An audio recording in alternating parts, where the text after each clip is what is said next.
शांति। दुआओं के सेशन में आप सभी ब्राह्मण आत्माओं का स्वागत है। हर एक सेशन में यह कोशिश की जाती है कि आप आत्माओं का पुरुषार्थ तीव्र गति से बढ़े, बहुत आप आगे बढ़ो। तो चलो छोटा सा प्रयोग भी कर लेते हैं। आगे तो बढ़ना है, लेकिन आगे बढ़ता कौन है? तेज गति से, तीव्र गति से आगे नंबर कौन लाता है? तो उसके लिए छोटा सा प्रयोग करके हम देखते हैं। आप जहां पर भी बैठे हो तो कोई भी एक चीज हाथ में उठा कर देखो, चाहे वो पेन हो, चाहे पेंसिल हो, चाहे रबड़ हो, कोई भी चीज आप हाथ में उठा कर देखो। हाथ में उठा लो, आराम से उठा लो, है ना। और अपने कंधे के बराबर हाथ आपने रखा है ना। खाली हाथ से उठाया है, कंधे के बराबर हाथ रखा है। अब आप उस चीज को फेंक दो। तो वो चीज को फेंकोगे तो कहाँ तक पहुंचेगी? हाँ, वो चीज वहीं पर ही गिर जाएगी, एकदम वहीं पर गिर जाएगी। और अगर दूसरी तरीके से प्रयोग करें कि वो जो चीज हाथ में उठाई है, इसको पहले बहुत ज्यादा पीछे की तरफ लेकर के जाते हैं, फिर जोर से फेंकते हैं, तो क्या होता है? वो चीज बहुत आगे की तरफ जाती है। तो हमें क्या समझ में आता है? यह चीज समझ में आती है कि जब तक वो हाथ पीछे नहीं लेके जाते हैं, वो चीज इतनी आगे नहीं फेंकी जा सकती है। तो जीवन में पुरुषार्थ में तीव्र गति से आगे बढ़ना है, सब परिस्थितियों को पार करते हुए आगे बढ़ना है। तो अगर आप किसी चीज में पीछे गए हो, बैक साइड में गए हो, तो झूला जितना पीछे जाता है उतना ही आगे जाता है। यह महान आत्माओं की निशानी है। तो आप उन महान आत्माओं की श्रेणी में हो कि जब भी आप किसी चीज के पीछे गए हो, बैक साइड में अनुभव कर रहे हो, भगवान का साथ होने के बावजूद भी थोड़ा पीछे का अनुभव कर रहे हो, इसका अर्थ है कि यह इस बात का प्रमाण है कि अब बाबा आपको बहुत जल्दी, बहुत ऊंचाई पर, बहुत ज्यादा आगे बढ़ाने वाला है। तो आप पीछे हटने में हार मानना मत सीखो। कहीं किसी काम में पीछे रह गए हो, किसी साधन में पीछे रह गए हो, आपको लगता है ना, आपको विचार आते हैं कि मैं इतना बाबा को याद करता हूँ, फिर भी मैं थोड़ा पीछे की तरफ जा रहा हूँ। वो पीछे जाना नहीं है, आप आगे की तैयारी बाबा आपको करा रहा है। तो इस बात को आपको बहुत अच्छे से समझना है। कोई आपको गाली दे रहा है, कोई आपको अपमान कर रहा है, तो आप पीछे जाना यानी क्या है? पीछे जाना यानी हारना नहीं है। आप साइलेंस रह गए, शांत रह गए, आपने कुछ जवाब नहीं दिया, लेकिन अंदर से आपके अंदर एक फीलिंग है। क्या फीलिंग है? कि मैं पलट के जवाब दूंगा बड़ी पावर के साथ, अपने श्रेष्ठ कर्मों से। अंदर एक विचार आया, जैसे मेरा कोई अपमान कर रहा है, बुरा बोल रहा है, तो मेरे अंदर क्या विचार आया कि मैं बहुत साइलेंस में रहूंगा, अभी बहुत शांति, जवाब तो मैं दूंगा, लेकिन थोड़ा सा तैयारी के साथ, श्रेष्ठ कर्मों के द्वारा, पावरफुल संकल्प के द्वारा जवाब दूंगा, जिसमें शुभ भावनाएं शामिल होगी। तो जब हम पीछे हट रहे हैं, लेकिन अंदर भावना क्या है कि मैं पीछे हटकर तैयारी कर रहा हूं आगे बढ़ने की। तो जब रोड पे भी गाड़ी चलाते हैं, ब्रिज पे चलते हैं, तो अगर फोर्थ गियर में गाड़ी है, तो जैसे ही हमें लगता है कि हम ब्रिज पे चलना है, तो हम क्या करेंगे? घेर को 3 में ले आएंगे, और चढ़ाव है तो 2 में ले आएंगे। तो पीछे की तरफ घेर लाना यानी आगे बढ़ना ही तो है ना। तो इस तरीके से हमें क्या करना है? हमें कुछ जगह पे रुक जाना है। वहां पर लोगों के सामने हमें हमारी हार दिखेगी, लेकिन हमने अंदर से तैयारी कर ली है कि हम पीछे जाकर के हम बड़े पावरफुल तरीके से अटैक करने वाले हैं, आगे बढ़ने वाले हैं। तो हमें उस हार में भी हमारी जीत प्रत्यक्ष रूप में अनुभव होगी।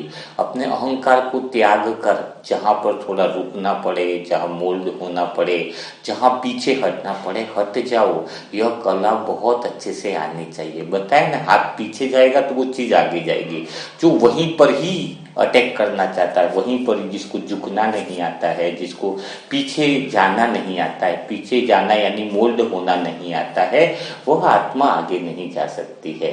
और आपको पहले ही बता दिया कि आप जितना पीछे जाओगे उतना आगे जाने वाले हो। तो थोड़ा सा अपने आप में समय के अनुसार आपको अपग्रेड होना चाहिए, क्वालिटी आपकी बढ़नी चाहिए। अब आप सोचोगे कि भाई जी कैसे बता रहे हैं कि हम अपग्रेड कैसे हो? पहले फोन 3G था, 4G आया, अभी 5G आया। तो पुरानी स्किल से नहीं, पुरुषार्थ में अगर तुम्हें तीव्रता लानी है, एकदम से अपग्रेड होना है, एकदम से आगे पहुंचना है, तो क्या टेक्निक आप इस्तेमाल करो। तो उसके लिए भी 3 शब्द आपको मैं बताना चाहूँगा, दिल से बताना चाहूँगा। उस पर मैंने बहुत 2 साल से अभ्यास किया है, तो मुझे काफ़ी सफलता मिली है। तो आप भी ये 3 शब्दों पर ध्यान देना है, 3 शब्दों पर अटेंशन देना है। वो 3 शब्द कौन से हैं? तो वह 3 शब्द हैं कि अभी तक आपने जो भी सीखा है, जो भी समझा है, वो 3 चीजों के द्वारा सीखा है। कौन सी? पढ़ना, सुनना और देखना। ये 3 चीजों के द्वारा ही आपकी आत्मा में सारी चीजें आई है। कौन सी चीजें की वजह से? पढ़ना, सुनना और देखना। थोड़ा इसको एग्जाम्पल के द्वारा समझेंगे। आपके राज्य का मुख्यमंत्री कौन है? तो आप तुरंत बता दोगे, क्योंकि आपने कहीं न कहीं उसको पढ़ा होगा, सुना होगा, देखा होगा। भारत की राजधानी कौन सी है? तो तुरंत दिल्ली ख्याल आया। ये दिल्ली आपने कैसे बताया? या तो कहीं पढ़ा होगा, सुना होगा या देखा होगा। तो आपके पास जो भी आज है, आज जो भी कुछ आपके पास आया है, जो भी आपकी आत्मा के अंदर अभी है, तो आपके पास पिछले 10 सालों में अगर देखा जाए तो आपने क्या पढ़ा है, क्या सुना है और क्या देखा है। अगर हम कोई चीज पढ़ते हो, कोई चीज सुनते हो, कोई चीज देखते हो, अगर वो नेगेटिव है तो भी आपके अंदर घुसने वाली है, और पॉजिटिव है तो भी घुसने वाली है, अंदर इनपुट में जाने वाला ही है ना। कंप्यूटर की तरह दिमाग तो हार्डवेयर है ना। ये जो शरीर है तो अपना सॉफ्टवेयर जो है वो आत्मा के द्वारा प्रोग्रामिंग होता है ना। तो सीपीयू कौन सा है ना। वो सारी चीजें हमें देखनी होगी। तो क्या चीज समझ में आई कि मैं जो पढ़ता हूँ, जो सुनता हूँ, जो देखता हूँ, वही मेरी आत्मा में भरा जाता है। तो अभी अपग्रेड कैसा होना है? तो मैंने पिछले 2 साल में क्या किया। अभी कई लोग रील देखना पसंद करते हैं मोबाइल की, तो उसके अंदर जा क्या रहा है? कोई सारी फालतू चीजें देख रहे, जा क्या रहा है? वो देख क्या रहा है? और देखने का उद्देश्य क्या है उसका? है अखबार में कुछ फालतू चीजें पढ़ रहे, उद्देश्य क्या है? फालतू की खबरें सुन रहे, उसका बुरा हुआ, ये हुआ। और गली मोहल्ले में व्यर्थ की बातें जो होती हैं उसको सुन रहे। तो बताओ आप अपग्रेड कैसे होंगे? ऊंचाई पर कैसे पहुंचोगे? आगे कैसे बढ़ोगे? तो आगे बढ़ने के लिए आपको 3 शब्द जो बताए कि जो पढ़ना, सुनना और देखना है, तीनों 1 साल के लिए या कुछ महीनों के लिए आप करके देखो कि मैं बहुत अच्छे से मुरली मंथन जो है वो पढ़ूंगा भी सही, और मुरली मंथन में जो कमेंट्री दी गई है वो सुनूंगा भी सही, और जो टास्क दिए गए उनको भी सुनूंगा भी सही, और इसको मैं देखूंगा भी सही। यानी वतन में जाकर इसका अनुभव भी मैं आत्मा करूंगी। तो जिसने ये देखो कि मुझे पढ़ना ही बाबा की बातें हैं, सुनना भी मुझे बाबा की बातें, कमेंट्री या क्लासे ही सुननी है, और देखने का मतलब है कि बाबा के सर्व संबंधों को ही ज्यादा अटेंशन के साथ मुझे देखना है। तो जिस आत्मा के अंदर पढ़ना, सुनना और देखना पावरफुल हो जाता है, अधिक से अधिक समय इसके अंदर वह व्यतीत करता है, तो इसका जीवन पूरी तरीके से बदल जाता है। तो आप आत्मा इन तीनों बातों पर अटेंशन दीजिए। अब बात आती है कि बाबा की कई सारी बातों का पर्यायवाची शब्द यानी अर्थ अलग होता है, कहने का भाव अलग होता है और अर्थ अलग होता है। बाबा योग शब्द भी यूज करता है, तो बाबा याद शब्द भी यूज करता है। तो दोनों बातों का एक अपना पर्पज है, अपना उद्देश्य है, अपनी चीज की वैल्यू है। तो बाबा जो हर बार मुरली में कहता है, उस समय बाबा किस इंटेंशन के साथ वह शब्द यूज कर रहा है, उसका हमें अर्थ पता होना चाहिए। जैसे योग और याद क्या सेम है? अपने आप से पूछो। अच्छा चलो, कोई बोलेगा योग तो याद का पर्यायवाची शब्द है, तो पानी, जल का पर्यायवाची शब्द क्या है? जल का पर्यायवाची शब्द पानी है। यानी जहां पे जल यूज करेंगे वहां पे पानी यूज कर सकते हैं क्या? अच्छा बताओ, कोई शिव जी पे जल चढ़ाता है या पानी चढ़ाता है? तो लोग क्या बोलेंगे? नहीं, शिव जी पर मैं जल चढ़ाता हूँ, जल चढ़ाता हूँ। शिव जी पे पानी चढ़ाता हूँ ऐसा तो नहीं बोलेंगे। कोई गंगा नदी से पानी लाया ऐसा तो नहीं बोलेगा ना। घर पे पवित्र जल लाते हैं कई लोग लोटे में, तो क्या बोलते हैं? जल लाया नहीं बोलेंगे, क्या बोलेंगे? मैं पानी लेकर के आया, है ना। पानी लेकर के आया ऐसा तो नहीं बोलेंगे, जल लेके आया यूं बोलेंगे ना। कोई भी बोलेगा तो मैं जल लेके। अच्छा, दोनों पर्यायवाची शब्द हैं तो सेम होना चाहिए ना? नहीं, जल बोलने से जल के साथ आस्था, विश्वास और सारी बातें जुड़ी हुई हैं। जल के साथ सारी आस्था, सारी विश्वास, सारी चीजें जुड़ी हुई हैं, है ना। तो जल और पानी में इतना बड़ा अंतर है। पिताजी का पर्यायवाची शब्द क्या हो सकता है? पिताजी का जनक हो सकता है, बाप का अर्थ भी पिताजी ही होता है। तो लेकिन पिताजी शब्द, पिताजी और बाप तो एक ही शब्द है, लेकिन तुम क्या किसी को पूछते हो कि तुम्हारे बाप का नाम क्या है, चल बता, है? आप क्या बोलते हो, तुम्हारे पापा का, तुम्हारे पिताजी का नाम क्या है, बताते। तो पिताजी और बाप तो एक ही है, लेकिन पिताजी शब्द का एक अलग अनुभव है, अलग इंटेंशन, अलग सम्मान जुड़ा हुआ है। तो वैसे ही याद और योग पर्यायवाची शब्द हैं, लेकिन दोनों का अर्थ दोनों बहुत अलग है। अगर आप याद दिन भर में बाबा को करते हो तो याद है, वो सर्व संबंधों के साथ आपका अनुभव है, लेकिन याद जो है उसको योग में पावरफुल बैठना होगा। योग से आपके विकर्म बहुत जल्दी विनाश होते हैं, बहुत तगड़े तरीके से विनाश होते हैं।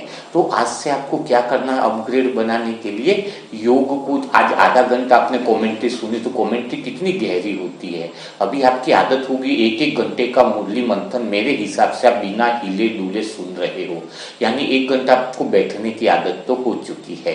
इतना योग कमेंट्री, तो वो बहुत बड़े विकर्म आपके विनाश हो रहे हैं। तो योग के अंदर आप व्हाट्सएप पे मैं तो कहता हूँ टास्क कंप्लीट ग्रुप से जुड़ ही जाइए, आगे मौका नहीं मिलेगा, है ना। जैसे ही 500 मेंबर होंगे तो उसको क्लोज कर दिया जाएगा, क्योंकि सारे को संभालना बड़ा मुश्किल होता है ना।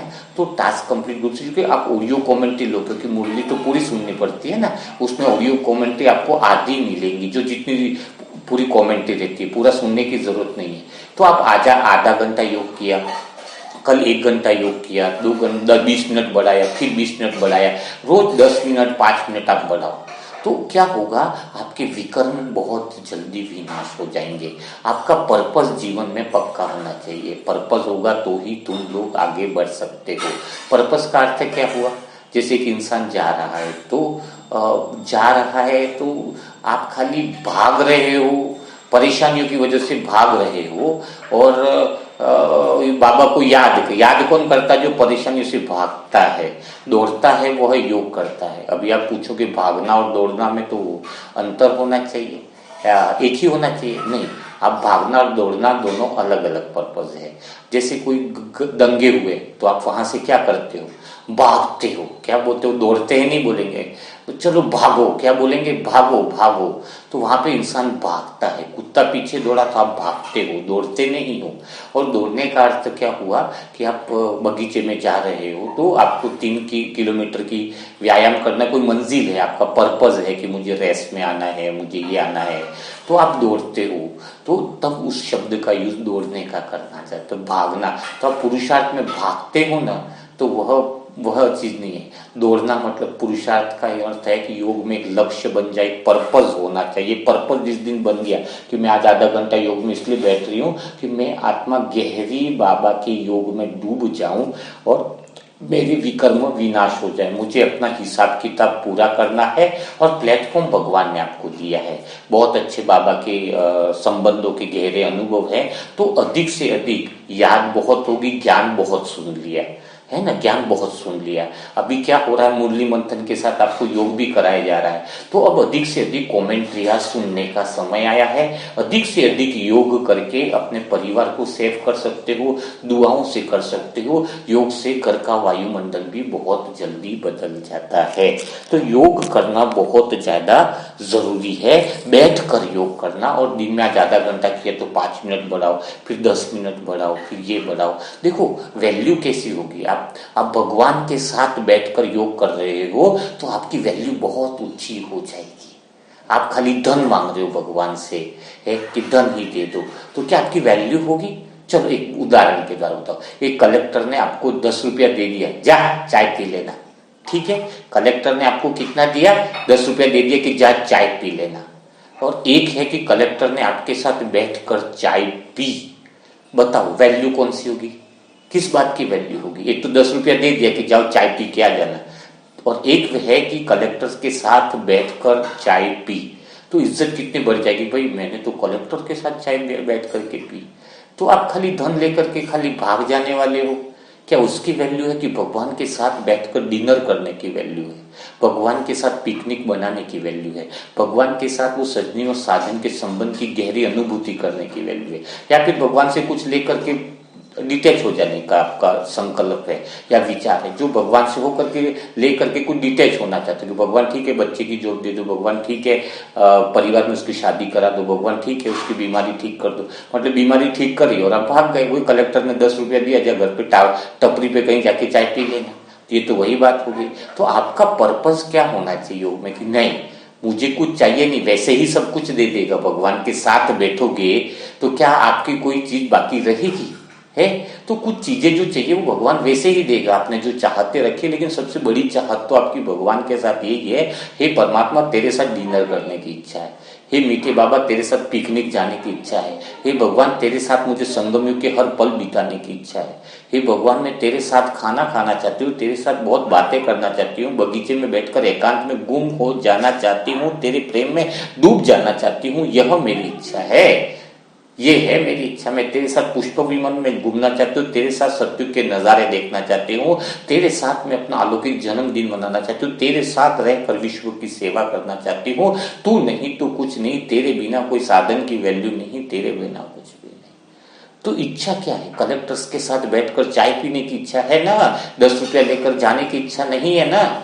तो ये चीज समझनी है कि आपकी मेन इच्छा अंदर से अगर यह है कि मैं भगवान के साथ बैठूं और बात करूं, दोस्त के साथ बैठकर टेबल पर बात करूं, साजन के साथ प्रेम के संबंध में डूब जाऊं, है ना, यह आपकी गहरी और तीव्र इच्छा होगी, तो आपके विकर्म बहुत जल्दी विनाश हो जाएंगे। और उसके लिए घर का वायुमंडल थोड़ा आपको सपोर्ट करता है, कहते हैं सेंटर में रहते तो थोड़ा योग लग जाता है, तो वैसे ही घर का वायुमंडल बने कैसे? कई बार कई आत्माएं बहुत कोशिश करती है लेकिन थोड़ा सा अच्छा वायुमंडल बनाते हैं और फिर बन नहीं पाता है। तो उसी के लिए मैं आपको बार बार कहता हूँ, देखो अभी बुकिंग बहुत फास्ट चल रही है, शायद बाद में आपको परिवार की दुआओं का समय भी न मिले। अभी किसी की बुकिंग आई तो उसको 20 तारीख का समय दिया गया है। तो अभी आप परिवार में दुआएं कराने से परिवार का वाइब्रेशन और एनर्जी बदल जाती है। अभी आप गली मोहल्ले में जाओगे ना तो वहां पर जो लोग सोचते हैं विचारते हैं वही वाइब्रेशन रहेगा, वही बातों के हवा में भी वाइब्रेशन होते हैं।